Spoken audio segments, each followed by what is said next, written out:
역사의 흐름 속에는 형식과 내용, 외면과 본질이라는 대조적인 개념이 항상 존재해 왔습니다. 이것은 문학이란 예술, 관습과 사회규범 등의 분야에서 돋보이는 것이지만 특히 종교에서는 더욱 예민한 대립을 이루게 됩니다. 원칙적으로는 내용과 본질이 형식과 외면보다 훨씬 더 중요하다는 사실을 모를 사람이 아무도 없습니다. 하지만 현실적으로는 그 반대 현상이 흔히 일어나고 있으며 이것은 교회를 두고 논할 때도 마찬가지입니다. 오늘 본문은 바로 이 문제에 대해 하나님께서 친히 우리에게 일깨워 주시는 말씀입니다. 앞에 40장부터 하나님께서는 에스겔 선지자에게 장차 베푸르실 이스라엘의 회복을 새 성전에 대한 환상을 통해 미리 보여주고 계셨습니다. 그 환상은 먼저 성전 외부에 대한 설계도로 시작되었다가 이제 본장에서는 성전 내부에 대한 묘사로 이어집니다. 하지만 역사적으로 이런 모양의 성전이 실제로 지어지지는 않았습니다. 나중에 이스라엘 백성이 해방을 받아 고국으로 돌아온 이후에 새로 건축했던 스룹바벨의 성전을 비롯해서 그 이후로 헤롯 성전 등 여러 차례 재건되었던 성전 가운데 어느 것도 본문에서 에스겔 선지자가 구석구석 하나하나 자세하게 측량하고 있는 모양과 크기 그대로 세워진 것은 없습니다. 그렇다면 본문에 나오는 성전의 양식들은 다 상징적인 의미를 가지고 있음이 분명합니다. 즉 하나님께서는 이 에스겔에게 보여진 성전의 환상을 통해 장차 메시아께서 세우실 새 성전, 즉 신약 교회의 모습을 미리 예언해 주신 것입니다. 하나님께서 그렇게 하신 이유는 바로 구약시대나 신약시대나 교회의 내용과 본질은 동일함을 알려주고자 하심이었습니다. 교회사를 살펴보면 교회의 형식과 외면은 시대마다 바뀌어져 왔습니다. 아주 간단히 예를 들자면 모세 당시에는 성막이 있었고 솔로몬 이후에는 성전이 세워졌으며 예수님께서 승천하신 이후에는 두세 사람이 그리스도의 이름으로 모인 곳이 곧 교회가 되었던 것입니다. 그 외에도 헌법이나 직분자, 조직이나 교단 등 교회의 겉모습은 아주 다양하게 변화되었습니다. 역사의 흐름과 함께 인간 사회가 바뀌고 문화가 발전되고 있기 때문에 이런 현상은 앞으로도 역시 계속될 것이 분명합니다. 이 시간 저는 이처럼 급변하는 시대와 상황으로 인하여 외면적으로는 바뀔 수밖에 없는 가운데서도 교회가 그 내용과 본질만은 예나 지금이나 똑같이 지킬 수 있는 방법이 과연 무엇인지를 함께 상고해 보고자 합니다. 첫째, 교회는 오직 그리스도의 십자가만을 중심으로 세워져야 합니다. 1절부터 4절까지 함께 봉독하겠습니다. 그가 나를 데리고 성전에 이르러 그 문벽을 측량하니 이쪽 두께도 6척이요 저쪽 두께도 6척이라. 두께가 그와 같으며 그 문 통로의 너비는 10척이요 문 통로 이쪽 벽의 너비는 5척이요 저쪽 벽의 너비는 5척이며 그가 성소를 측량하니 그 길이는 40척이요 그 너비는 20척이며 그가 안으로 들어가서 내전문 통로의 벽을 측량하니 두께는 2척이요 문 통로가 6척이요 문 통로의 벽의 너비는 각기 7척이며 그가 내전을 측량하니 길이는 20척이요 너비는 20척이라. 그가 내게 이르되 이는 지성소니라 하고 라고 했습니다. 앞장에서 에스겔을 새 성전의 사방에 있는 안뜰과 문으로 안내했던 하나님의 사자는 이제 그를 성전 본체로 이끌어갔습니다. 그 사진은 먼저 성전으로 들어가는 문벽의 두께와 문 통로의 너비를 측량해서 보여주었는데 아까 말씀드렸듯이 여기 나오는 치수대로 실제로 지어진 성전은 없습니다. 하지만 그 문을 통과하면 성소가 있었는데 이것은 모세의 성막이나 솔로몬의 성전에도 있었던 중요한 공간입니다. 그런 후에 하나님의 사자는 더 안으로 들어가서 내전에 이르렀는데 그것을 측량한 후에 에스겔을 향해 이는 지성소니라고 설명해 주었습니다. 성소 안쪽에 지성소가 있었던 것 역시 모세의 성막 및 솔로몬의 성전과 동일한 구조입니다. 이처럼 에스겔의 성전이 비록 식양은 다르지만 기본적인 구조는 같으며 특히 지성소가 항상 가장 중요한 공간이라는 사실을 확인할 수 있습니다. 지성소는 명칭 그대로 성소 안에서도 가장 거룩한 곳이었는데 거기에는 언약궤가 안치되어 있었습니다. 언약궤는 물론 그 안에 들어있는 십계명 돌판과 만나를 담은 항아리와 아론의 쌍난 지팡이도 의미 있는 것이었지만 더 중요한 것은 그것을 덮고 있던 뚜껑이었습니다. 그것은 속죄소 혹은 시언좌라는 이름으로 불리는 것이었는데 대제사장이 1년에 단 한 번 대속죄일의 지성소에 들어가서 희생제물의 피를 그 속죄소 위에와 속죄소 앞에 뿌려서 이스라엘 백성의 부정과 죄를 위해 속죄했습니다. 결론적으로 말해서 에스겔의 성전 역시 그 가장 중심에는 이전의 성소와 성전과 꼭 마찬가지로 지성소의 속죄소가 있었던 것입니다. 그렇다면 오늘날 신약교회에서 그 속죄소에 해당되는 것은 무엇이겠습니까? 두말 필요 없이 곧 예수 그리스도의 십자가입니다. 예수님께서 십자가에 달려 돌아가실 때 성소 휘장이 위로부터 아래까지 찢어져 둘이 된 사건이 이 사실을 더 이상 설명할 필요 없이 명백하게 선포해 줍니다. 그 십자가 대속으로 말미암아 모든 죄인은 지성소의 속죄소를 통한 죄사함이 더 이상 필요 없게 된 것입니다. 그와 동시에 지성소의 속죄소는 곧 그리스도의 십자가에 대한 예표였다는 사실도 더없이 명백해졌습니다. 이것이 구약의 성소부터 신약의 교회까지 똑같이 이어지는 본질 중에서도 가장 중요한 것입니다. 즉 그리스도의 십자가 대속만이 시대와 장소를 초월하면서 모든 교회의 한가운데에 있는 핵심이며 중심입니다. 이 십자가에서 복음이 나오고 이 십자가를 믿는 자에게 구원이 주어지고 이 십자가 은혜를 먼저 체험한 신자들이 이제 자기 십자가를 지고서 교회를 중심으로 전도와 선교의 사명을 완수해 나가기 때문입니다.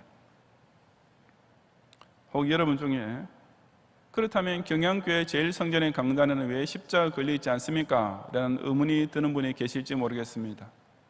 그 이유는 그런 가시적인 십자가가 예배당의 중심에 달려있으면 그 형상 자체를 숭배하거나 그 십자가 모형 자체에 무슨 신비한 힘이 있을 것처럼 착각할 수 있기 때문인데 그것은 실제로 천주교에서 써먹는 방법이기도 합니다. 그러면 강설성전 밖에는 왜 십자가 탑을 높이 세웠습니까? 라고 또 질문하고 싶은 분도 계실 것입니다.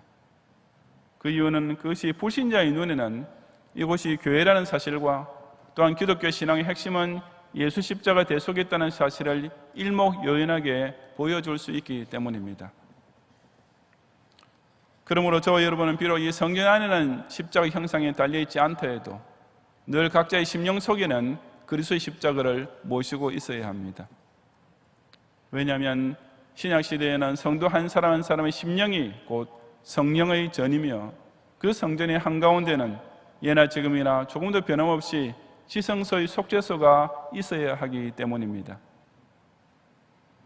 실로 구약시대의 광야교회 때부터 시작해서 초대교회와 오늘날의 현대교회에 이르기까지 모든 참된 교회는 오직 그리스도의 대속의 십자가만을 유일한 구심점으로 삼고 우뚝 서 있다는 사실을 깨닫는 성도들이 되시기를 바랍니다.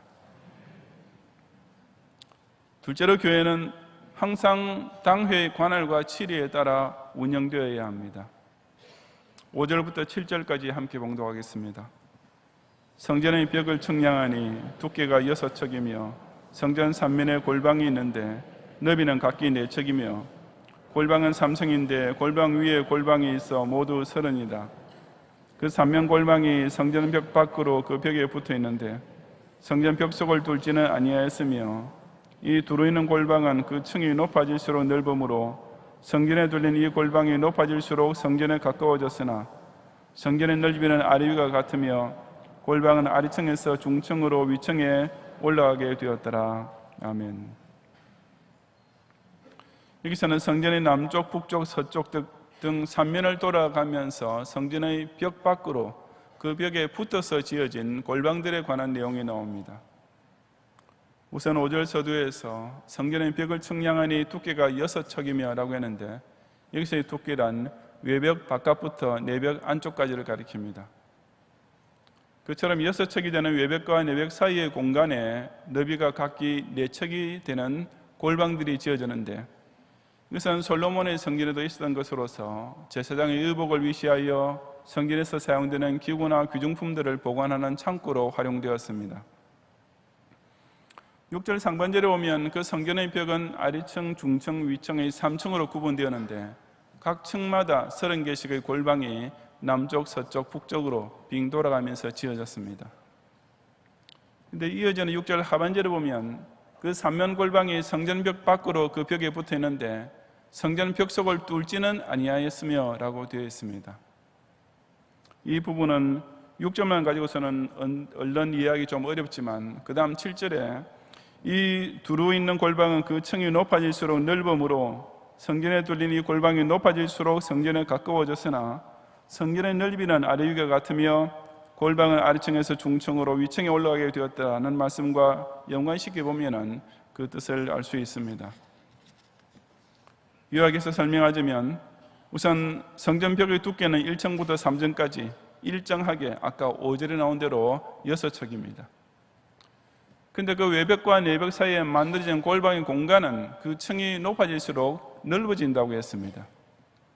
이것은 1층에서는 외벽과 내벽이 두꺼워서 골방의 공간은 가장 작게 되고 그 다음 2층에서는 그 외벽과 내벽이 좀 더 얇아지면서 2층 바닥을 지지해 줄 턱이 만들어짐과 동시에 2층 골방은 조금 더 커지게 되며 똑같은 식으로 해서 3층에는 가장 넓은 골방이 만들어진다는 뜻입니다. 즉 모든 골방마다 다 너비는 동일하게 각기 4척이지만 그 길이가 층마다 다르게 된 것입니다. 그 결과 아까 6절에 나온 대로 그 3면 골방이 성전 벽 밖으로 그 벽에 붙어 있는데 성전 벽 속을 뚫지는 아니할 수 있었습니다. 다시 말해서 만약 3층 전체에 똑같은 크기의 골방을 만들면 자연히 각 층마다 들보를 걸치기 위해서 외벽과 내벽에 구멍을 뚫어야 했겠지만 벽 자체를 일정한 폭으로 매 층마다 더 얇게 만들면 들보 가장자리를 그 아래층의 벽의 튀어나온 부분에 걸칠 수 있고 그 결과 성전 벽 속을 뚫을 필요는 없어진 것입니다. 그렇다면 그처럼 골방들을 만들 때 성전벽을 뚫지 않도록 그토록 특별히 신경을 써서 지은 이유는 무엇이겠습니까? 성소와 지성소가 있는 성전은 예배를 위한 처소이지만 골방은 그런 성전의 주요한 기능을 돕는 데 필요한 방일 뿐입니다. 그러니 만약 골방이 성전의 벽을 뚫고 들어간다면 그야말로 주객전도가 되는 셈인 것입니다. 신약교회에 있어서 골방은 예배와 전도 등 교회의 주된 기능을 돕기 위해 세워진 교회 내의 각종 봉사기관이나 부속 조직에 해당됩니다. 예를 들면 바로 전도회를 비롯하여 각종 위원회 및 소모임 등입니다. 그런 기관과 조직들은 성전의 골방들과 마찬가지로 큰 것도 있고 작은 것도 있지만 꼭 명심해야 할 점은 그 어떤 규모나 그 무슨 용도의 골방이든지 간에 절대로 성전의 벽 속을 뚫지 말아야 한다는 사실입니다. 교회 내의 모든 모임은 철저하게 교회 중심으로 이루어지고 그 모든 활동은 오로지 교회의 유익을 위해서만 운영되어야 합니다. 혹시라도 교회 내의 무슨 모임이나 활동이 사설한 목적으로 이용되거나 그 교회의 방침에 어긋나는 것이 되면 그것이야말로 지회가 교회의 벽을 허무는 격이 되는 것입니다.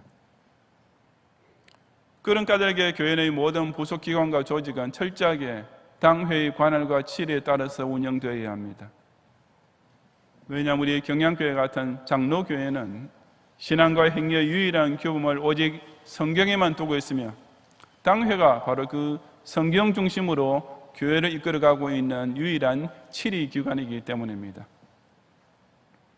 물론 집사회, 권사회, 남녀선대 및 청년회 등이 봉사활동에 있어서는 자율적인 단체의 성격도 가지고 있습니다. 하지만 그런 기관들이 세워져 있는 근본적인 이유가 우선 세상 정치계의 삼권 분립 원칙을 모방하거나 압력단체 역할을 하기 위한 것은 결코 아닙니다. 교회 내의 모든 기관과 조직은 기본적으로 어디까지나 교회 전체의 화평과 질서를 지켜야 하며 그러기 위해서는 당회의 지도를 벗어나게 해서는 절대로 안 되는 것입니다. 메시아께서 오셔서 세우실 새 성전 안에는 90개의 크고 작은 골방들이 있었지만 그 성전 전체의 외벽과 내벽의 두께는 일정했으며 그 벽에 구멍 하나도 내지 않았습니다. 마찬가지로 이 경양교회 안에 수많은 지회와 모임의 골방들 역시 그 어떤 경우에도 교회에 누를 끼치거나 해가 되지 않고 오직 유익만 될 수 있도록 항상 당회를 중심으로 시행되는 교회의 관할과 지리에 복종함으로써 성경 중심의 바른 교회의 모습을 일정하게 항상 견지해가는 성도들이 되시기를 바랍니다. 셋째로, 교회는 궁극적으로 하나님께 영광이라는 목적을 꼭 완수해야 합니다. 15절 하반절 이하 20절까지 함께 봉독하겠습니다. 내전과 외전과 그들의 현관과 문통로 벽과 닫힌 창과 삼면에 뚫려있는 회랑은 문통로 안쪽에서부터 땅에서 창까지 널판자로 가렸고 창은 이미 닫혔더라. 문통로 위와 내전과 외전의 사방벽도 다 그러하니 곧 청량한 크기대로며 널판자에는 그룹들과 종려나무를 새기는데 이 두 그룹 사이에 종려나무 한 그루가 있으며 각 그룹에 두 얼굴이 있으니 하나는 사람의 얼굴이라 이쪽 종려나무를 향하였고 하나는 어린 사자의 얼굴이라 저쪽 종려나무를 향하였으며 온 성전 사방이 다 그러하여 땅에서부터 문통로 위에까지 그룹들과 종려나무들을 새겼으니 성전벽이 다 그러하더라. 아멘. 여기서부터는 이제 성전 내부 장식에 대한 세밀한 묘사가 이어집니다. 그 중에서 이 5구절은 성전의 내전과 외전의 사방벽이 어떻게 꾸며져 있는가에 대한 내용입니다. 그 벽들은 널판자, 즉 나무 판자로 덮여 있었는데 20절 끝에 성전벽이 다 그러하더라고 되어 있는 것처럼 성전의 모든 벽이 다 빙둘러가면서 똑같이 장식되어 있었습니다. 그 널판자에는 두 종류의 그림이 새겨져 있었는데 그것은 그룹들과 종려나무들이었습니다. 그룹이란 쉽게 말하자면 천사인데 특히 하나님의 보좌를 받드는 영광스럽고 아름다운 천사를 가리켜 부르는 이름입니다. 그러므로 에스겔의 성전벽에 그룹들의 그림이 새겨져 있었던 것은 성전은 곧 하나님께 예배를 드리며 찬양을 올리며 영광을 돌리는 장소인 것을 단적으로 천명합니다. 종려나무 역시 그와 같은 의미입니다. 예수님께서 예루살렘에 입성하실 때 사람들이 손에 종려나무 가지를 흔들며 예수님을 맞이했던 사실에서 볼 수 있듯이 여기 성전벽의 종려나무도 왕에게 환호를 올리는 백성처럼 하나님께 찬양과 영광을 돌리는 성도의 모습을 상징하고 있는 것입니다. 그러니 에스겔의 성전벽에 새겨진 이 두 가지 상징적인 그림은 곧 하나님께서 하늘에서나 땅에서나 모든 영광과 찬송을 홀로 받으실 유일한 참신이심을 실로 완벽하게 보여줍니다. 단지 이 둘 사이에 차이가 하나 있습니다. 그것은 곧 그룹은 하늘에서 천사들이 하나님께 영광을 돌리는 것을 나타내는 반면에 종려나무는 땅에서 성도들이 하나님께 영광을 돌리는 행위를 뜻한다는 사실입니다.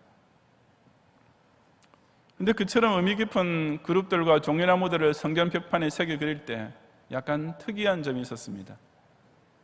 우선 18절 하반절에 보면 두 그룹 사이에 종려나무 한 그루가 있으며 라고 했습니다. 이것은 그룹과 종려나무의 숫자가 2대1의 비율로 되어 있다는 뜻이 아니라 그룹과 종려나무를 하나씩 교대로 배열함으로써 전체적으로는 두 그룹들 사이에 종려나무가 한 그루씩 보이도록 했다는 의미입니다. 그리고 계속하여 18절 끝부터 19절에 보면 각 그룹에 두 얼굴이 있으니 하나는 사람의 얼굴이라 이쪽 종려나무를 향하였고 하나는 어린 사자의 얼굴이라 저쪽 종려나무를 향하였으며 라고 했습니다. 즉 각 그룹마다 사람의 얼굴 하나와 어린 사자의 얼굴이 하나씩 붙어 있어서 그 얼굴들이 각각 그룹의 좌우편에 있는 종려나무를 향하도록 새겨져 있었다는 말입니다. 사람의 얼굴은 지혜를 가리키고 사자의 얼굴은 힘을 뜻하기 때문에 이 두 종의 얼굴은 천사의 생김새를 묘사하는 것이 아니라 천사에게 부여된 지혜와 힘을 상징합니다. 그런데 흥미로운 사실은 성전벽에 새겨지는 그룹의 그 얼굴들이 각각 그룹의 좌우편에 있는 종려나무를 향하도록 새겨져 있다는 사실입니다. 우리 생각에는 그룹, 즉 하늘 보좌 주위의 천사가 하나님께 영광을 돌리는 것이 종려나무, 즉 이 땅에 사는 성도가 하나님께 영광을 돌리는 것보다는 더 멋지고 더 중요할 것 같지 않습니까? 게다가 그룹은 보좌 곁에서 하나님을 찬양하고 있는 천사인 만큼 당연히 그 얼굴이 하늘 쪽을 향해야 어울릴 것 같은데 의외로 에스겔 성전에 새겨진 그룹들의 모든 얼굴들은 하나같이 종려나무를 향하고 있었습니다. 다시 말하자면 지금 땅의 성도들이 에스겔 성전에서 하나님께 영광을 돌리고 있는데, 하늘의 천사들이 오히려 그 에스겔 성전에 모여있는 성도들을 바라보면서 함께 하나님을 찬양하고 있는 모습인 것입니다. 언뜻 생각하면 참 이상한 광경 같지만 사실에 있어서는 이것이 제대로 된 순서이며 또 실제로 벌어지고 있는 상황이기도 합니다. 천사나 성도나 둘 다 하나님께 영광을 돌려야 할 피조물인 것은 동일합니다. 하지만 적어도 천사가 하나님께 영광을 돌리는 것보다는 성도가 하나님께 영광을 돌리는 것이 더 중요하고 더 아름다운 일이며, 그래서 성도가 하나님께 예배드리고 찬양하고 기도하며 영광을 돌리는 것을 천군 천사 쪽에서 오히려 흠모하며 바라보고 있는 것입니다. 그러므로 천주교에서 천사를 하나님과 성도 중간에 위치해 두고 있는 것은 얼토당토 않은 일입니다. 천사는 하나님의 사자인 동시에 성도의 수종자이지 결코 성도보다 위에 있지 않습니다. 그런 까닭에 하나님께서는 분명히 하늘에 있는 천사들의 찬양보다는 이 세상 교회의 성도들이 올리는 찬양을 훨씬 더 기쁘게 받고 계시며 훨씬 더 귀중히 여기고 계십니다. 저와 여러분이 교회에 모여서 하나님께 예배를 드릴 때 하늘의 천사들이 오히려 그런 우리 성도들의 찬양에 화답하면서 같이 하나님께 영광을 돌리고 있는 것입니다. 다시 말해서 하나님께 영광을 돌리는 일에 있어서는 어디까지나 우리 성도들이 주체가 되고 천사들은 우리의 보조자가 될 뿐인 것입니다. 잘 아시다시피 원래 사람이 지음받은 목적이 곧 하나님을 영어롭게 하고 영원토록 그를 즐거워하는 것 아닙니까? 하나님의 관계가 정상적으로 회복된 성도들이 모인 교회 공동체는 더욱 그러해야 합니다. 교회는 사람에게 무슨 서비스를 제공해 주기 위해 존재하는 단체가 결코 아닙니다. 교회는 죄인 구원이라는 하나님의 뜻을 이루기 위해 세워진 것이며, 그 구속사의 계획이 성취되어 감으로써 궁극적인 영광은 오직 하나님께만 돌려져야 마땅한 것입니다. 이 경양교회 모일 때마다 이처럼 각자의 종려나무 가지를 손에 들고서 하늘의 그룹들이 우리를 흠모하며 화답하는 가운데 하나님께 모든 영광과 찬송과 존귀가 돌아가는 신령과 진정의 예배를 함께 올리는 성도들이 되시기를 바랍니다. 성도 여러분, 형식과 내용, 외면과 본질을 논하면서 보수주의는 형식과 외면을 지키라고, 진보주의는 내용과 본질을 중요시한다라고 주장하는 사람이 있습니다. 하지만 사실은 전혀 그렇지 않습니다. 오히려 보수주의야말로 예나 지금이나 그 가치가 변하지 않는 본질이 있다고 믿으면서 그것을 지키려 하는 것이고, 진보주의는 본질 자체를 비판하고 바꾸려 하는 사상입니다. 이것은 정치에도 그렇지만 신학에서도 마찬가지입니다. 진보주의, 즉 자유주의 신학자들은 복음의 정의부터 뜯어고치려 하며 아예 신앙의 의미부터 달리 생각합니다. 옛날 아직 지성이 발전되지 않았던 시대의 사람들이 믿었던 신과 따랐던 종교관은 현대에서는 통할 수가 없다라는 것이 그들이 주장하는 이유입니다. 그러니 교회에 대해서도 그 외면이 아니라 본질 자체를 바꾸려 하는 자들이 바로 자유주의 신학자들인 것입니다. 하지만 보수주의, 즉 개혁주의 기독 신자는 신앙의 본질은 예나 지금이나 조금도 바뀐 것이 없으며 또한 앞으로도 결코 바뀌어서는 안 된다고 믿습니다.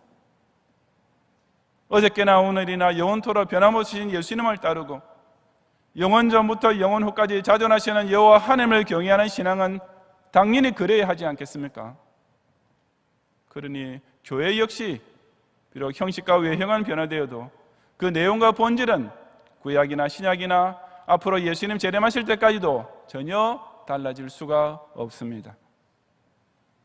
나중에 천당에서 완성될 우주적 교회가 시대와 장소에 따라 본질이 다른 교회들이 모여서 이루어진다는 것은 천부당만부당한 일이기 때문입니다. 그런 까닭에 우리는 구약교회가 곧 신약교회의 모형인 것을 깨달아야 합니다. 이스라엘의 광야교회가 예수님 승천 이후에 초대교회로 이어지고 그 이후 오늘날의 개혁주의 교회에 이르기까지 그 본질은 조금도 변함없다는 사실을 굳게 믿어야 하는 것입니다.